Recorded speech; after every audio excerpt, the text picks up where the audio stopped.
नमस्कार। देश के सबसे विश्वसनीय, सबसे लोकप्रिय और नंबर 1 शो शंखनाद में आपका स्वागत है। आपके साथ मैं हूं सईद अंसारी। योगी सरकार के शपथ ग्रहण का शुभ मुहूर्त निकल गया है। 25 मार्च को लखनऊ के इकाना स्टेडियम में शाम 4 बजे योगी आदित्यनाथ दोबारा मुख्यमंत्री पद की शपथ लेंगे। शपथ ग्रहण को शानदार यादगार बनाने की तैयारियां जोरों पर चल रही हैं। योगी आदित्यनाथ के शपथ ग्रहण में 45,000 लोग मौजूद रहेंगे। उधर शपथ ग्रहण से पहले योगी आदित्यनाथ ने अपनी सरकार का एजेंडा साफ कर दिया। राष्ट्रवाद वाले अभियान को आगे बढ़ाने का ऐलान कर दिया।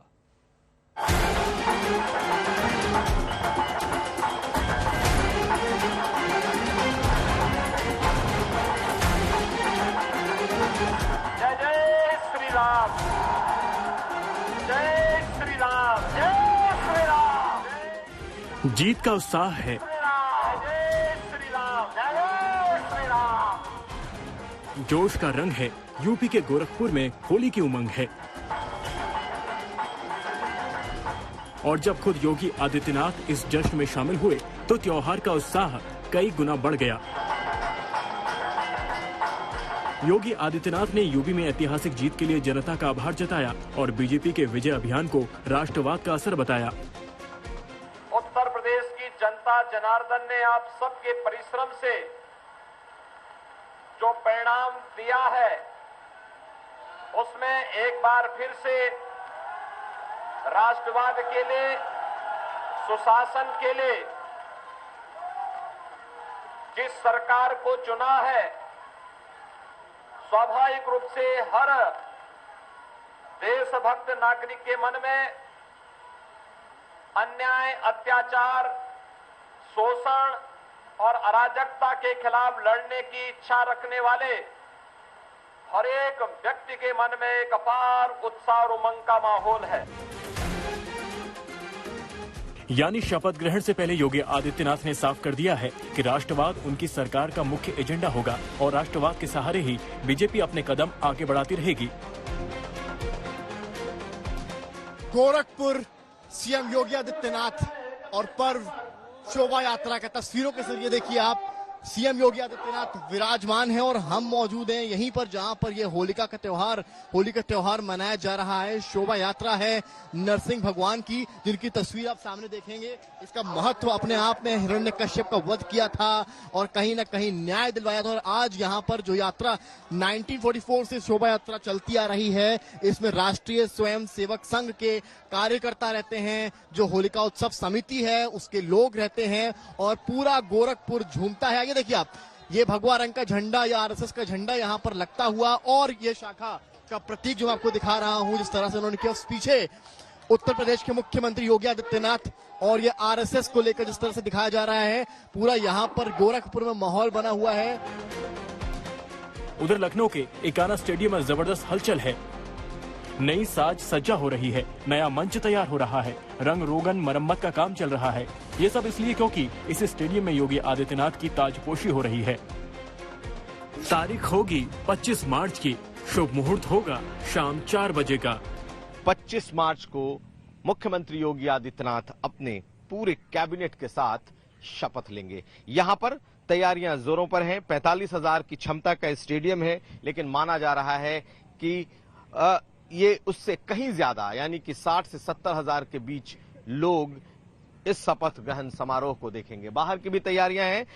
इस वक्त किसी को भी फिलहाल स्टेडियम के भीतर जाने की इजाजत नहीं है, क्योंकि तैयारियां जोरों पर हैं। प्रधानमंत्री, इसके अलावा अमित शाह, जेपी नड्डा, बीजेपी के तमाम शीर्ष नेता, सभी विपक्ष के नेताओं को इसके लिए न्योता दिया गया है। योगी आदित्यनाथ को यूपी की जनता ने दोबारा सत्ता सौंपी है। अब जनता की उम्मीदों और विश्वास पर खरा उतरने की चुनौती है। सारा दारोमदार योगी आदित्यनाथ की नई टीम पर होगा, इसलिए एक एक चेहरे पर मंथन चिंतन चल रहा है। माना जा रहा है कि नए मंत्रिमंडल में नए चेहरों की अच्छी खासी तादाद हो सकती है। पिछले कैबिनेट के 11 मंत्री चुनाव हार चुके हैं, यानी मंत्रियों की अच्छी खासी वैकेंसी है। नए मंत्रिमंडल में जातीय संतुलन का खास ध्यान रखा जाएगा। दागदार चेहरों पर दाव लगाने का जोखिम बीजेपी मोल नहीं लेगी। डिप्टी सीएम का पेच अभी तक सुलझ नहीं पाया है।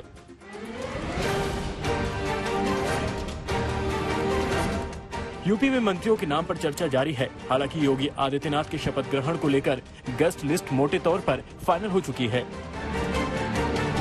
प्रधानमंत्री नरेंद्र मोदी, केंद्रीय गृह मंत्री अमित शाह, बीजेपी अध्यक्ष जेपी नड्डा, ये तीन तो गेस्ट लिस्ट के सबसे बड़े नाम हैं, लेकिन ये लिस्ट बेहद लंबी चौड़ी है। बीजेपी शासित राज्यों के मुख्यमंत्रियों, उप मुख्यमंत्रियों और विपक्षी दलों के नेताओं को भी न्योता भेजा जा रहा है। योगी के शपथ ग्रहण के साथ कानून व्यवस्था मजबूत करने और अपराध तंत्र पर चोट वाले अभियान की नए सिरे से शुरुआत होगी, जिसका वादा योगी आदित्यनाथ ने लगातार चुनावी रैलियों में करते रहे हैं।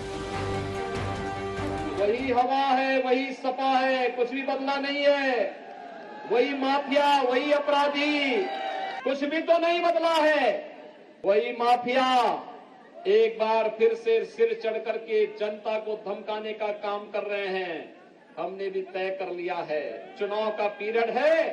मैंने कहा ये सारे बुलडोजर को इस समय मरम्मत करा लो। 10 मार्च को बहुत कायदे से इनका उपयोग होगा। बीजेपी के नेता भी योगी के दूसरे कार्यकाल से यूपी में पार्टी के और मजबूत होने की उम्मीद जता रहे हैं और योगी की विजय को कई मायनों में नया इतिहास बता रहे हैं। उत्तर प्रदेश के लिए ऐतिहासिक दिवस है, क्योंकि कभी 37 साल के अंदर कभी भी कोई सरकार दोबारा रिपीट नहीं हुई है और सबसे बड़ी रिपीट नहीं हुई है। इसके अलावा अगर हम देखे जाएं तो पहले जितने भी लोग दोबारा चुन के भी आएंगे 37 साल से पहले, एक्सीडेंटल होगा।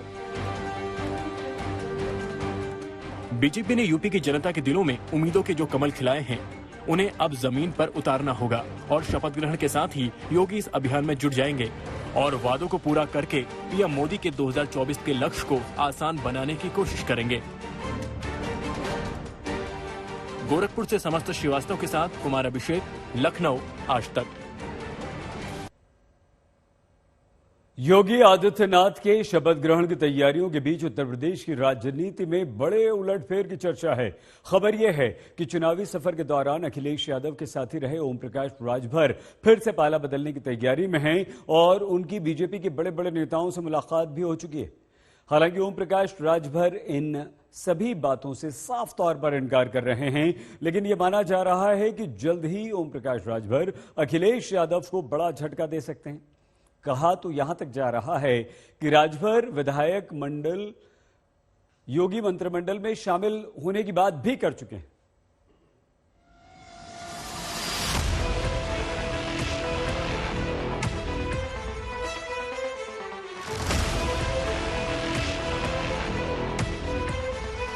अखिलेश यादव जी को मुख्यमंत्री बना लो तो गोरखपुर पहुंचाऊंगा। अमित शाह और मोदी जी तुझे गुजरात में भेज दिया तो कल अपने माँ बाप का पैदा नहीं।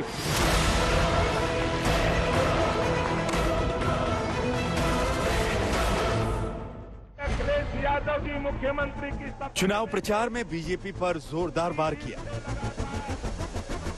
चुनावी मंचों से करारा प्रहार किया, पानी पी पी कर बीजेपी को कोसा, अखिलेश की जीत का दावा हर बार किया, अखिलेश की जीत पर चमचम खिलाने का वायदा किया। लेकिन चुनावी नतीजों के बाद अब ऐसी खबर आई जो ओम प्रकाश राजभर के इन दावों के ठीक उलट पड़ गई है। इस खबर पर ओम प्रकाश राजभर को खुद अपनी सफाई देनी पड़ रही है। ये खबर निराधार है, ऐसा कुछ नहीं है। हम समाजवादी पार्टी के साथ हैं। हम लोग स्थानीय निकाय चुनाव की तैयारी में लगे हैं।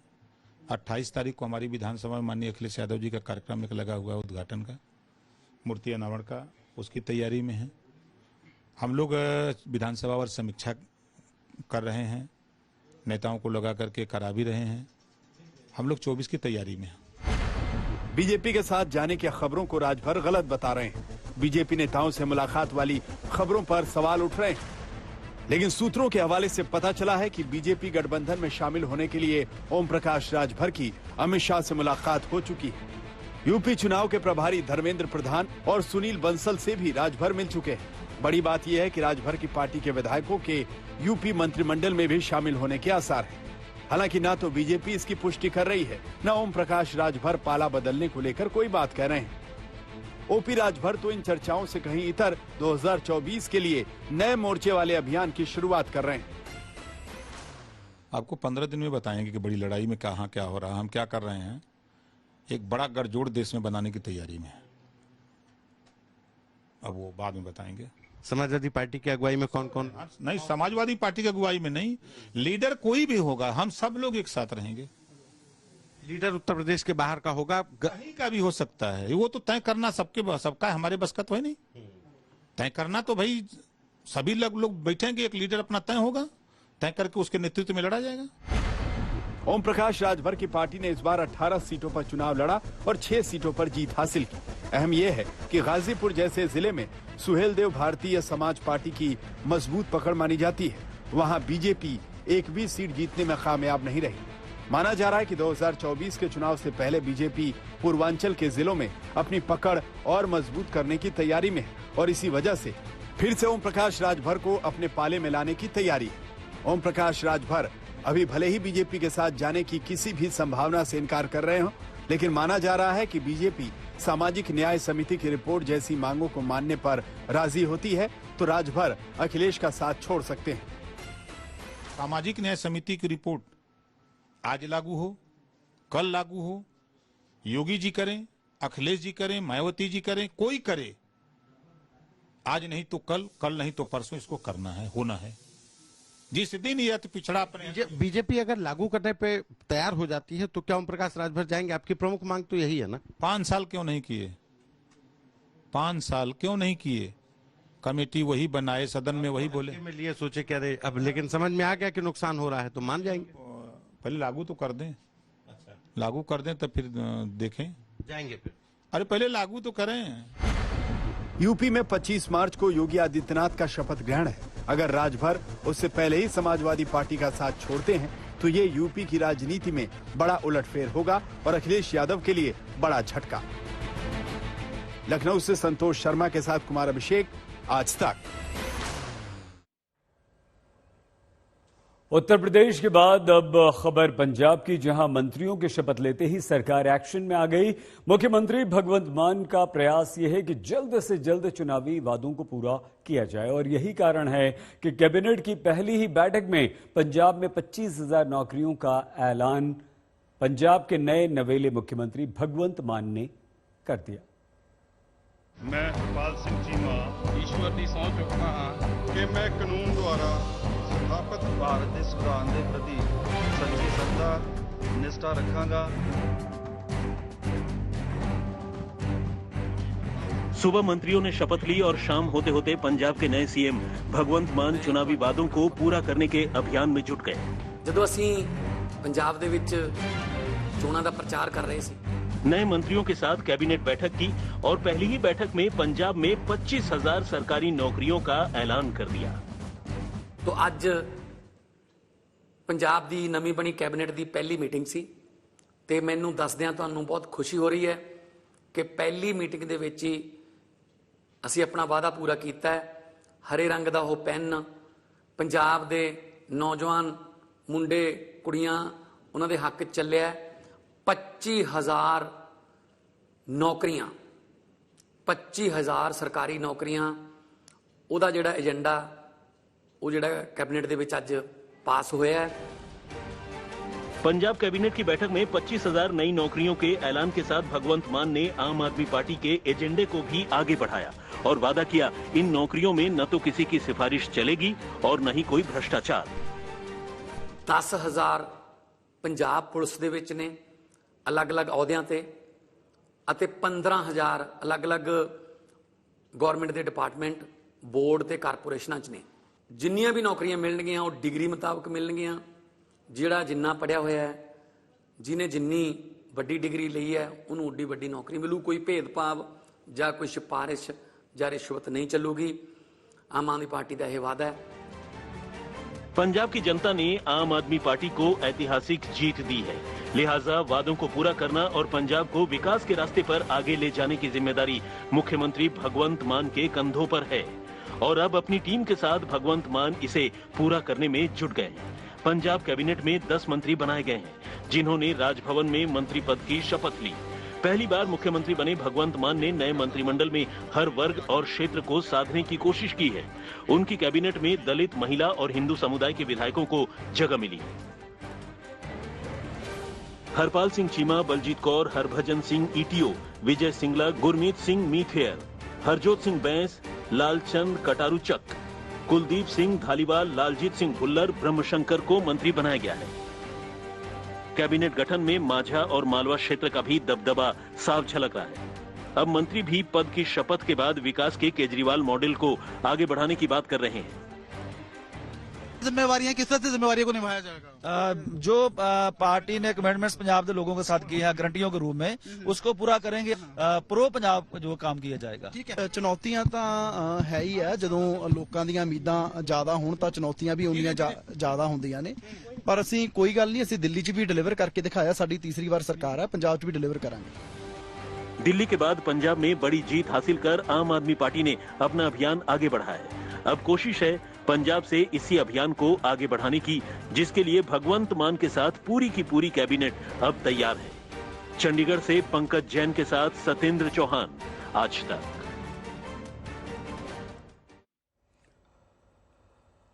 उत्तर प्रदेश और पंजाब की राजनीति के बाद आइए अब कर्नाटक में उठे नए हिजाब विवाद की बात कर लेते हैं, जहां हिजाब के बाद अब भगवत गीता को लेकर सरकार और विपक्ष आमने सामने।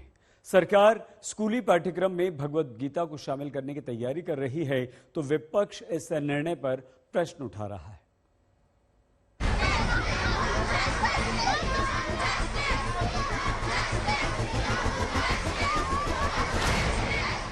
जिस कर्नाटक में चंद रोज पहले हिजाब विवाद हाईकोर्ट के आदेश के बाद शांत हुआ, उसी कर्नाटक में प्रदेश सरकार का एक फैसला फिर धर्म वाला विवाद खड़ा कर सकता है। ये फैसला है स्कूली पाठ्यक्रम में भगवत गीता को शामिल करने का। कर्नाटक के शिक्षा मंत्री ने दलील दी है कि कई लोगों की ओर से गीता को सिलेबस में शामिल किए जाने की मांग थी, जिसे लागू करने पर अब सरकार विचार कर रही है।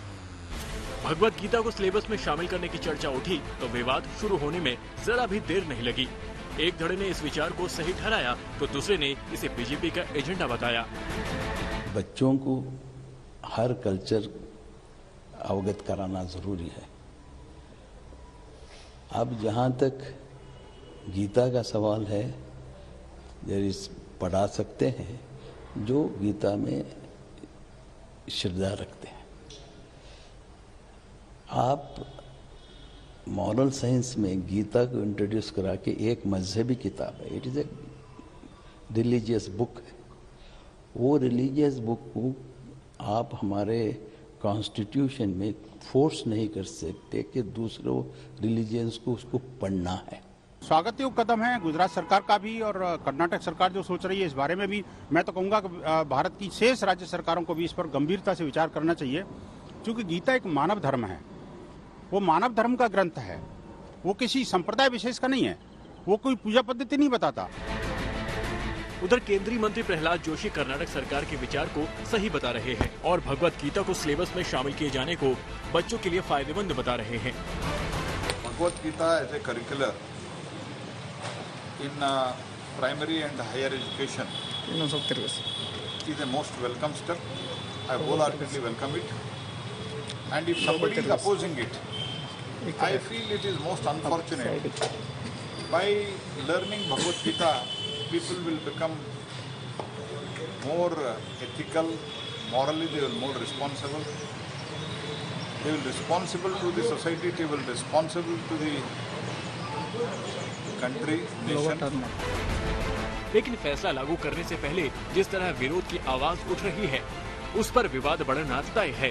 हाल ही में गुजरात में भी 6ठी से 12वीं तक के बच्चों को भगवत गीता पढ़ाने का फैसला किया गया है, जिसे लेकर भी विरोधी सवाल कर रहे हैं और इस फैसले के बहाने बीजेपी सरकार पर वार कर रही है।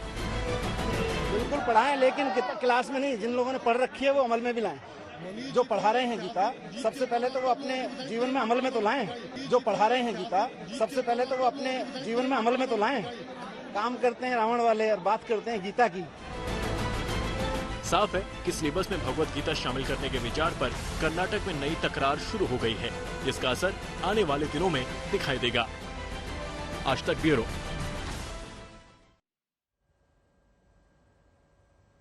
कश्मीर को लेकर केंद्रीय मंत्री अमित शाह ने एक बड़ा बयान दिया। अमित शाह ने कहा कि देश की रक्षा में सरकार ने कोई कोर कसर नहीं छोड़ी। अमित शाह ने दावा किया कि कुछ ही वर्षों में कश्मीर की स्थिति काफी बदल गई है। गृह मंत्री अमित शाह आज सीआरपीएफ के 83वें स्थापना दिवस की परेड में शामिल होने और शहीद जवानों को श्रद्धांजलि देने के लिए पहुंचे थे। ये यही भूमि है जहां पंडित प्रेमनाथ डोगरा ने और श्यामा प्रसाद मुखर्जी ने कश्मीर को भारत का अटूट हिस्सा बताते हुए एक देश में दो प्रधान, दो निशान और दो विधान नहीं चलेंगे, इसका आंदोलन किया था। और हमारे देश के नेता श्यामा प्रसाद मुखर्जी का बलिदान भी इसी धरती पर इसी आंदोलन को करते करते हुआ था।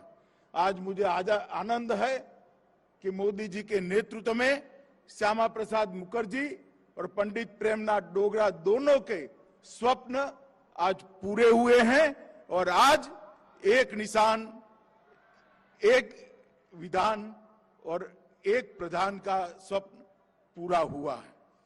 स्थापना से लेकर आज तक और देश की पहले देश की सीमाओं की सुरक्षा करते हुए, बाद में देश की आंतरिक सुरक्षा करते हुए, नक्सलवाद, आतंकवाद के खिलाफ लड़ते हुए, कौमी दंगों को निपटते हुए, वो सभी सीआरपीएफ के जवानों को आज मैं देश की जनता की ओर से बहुत विनम्र श्रद्धांजलि भी देना चाहता हूं।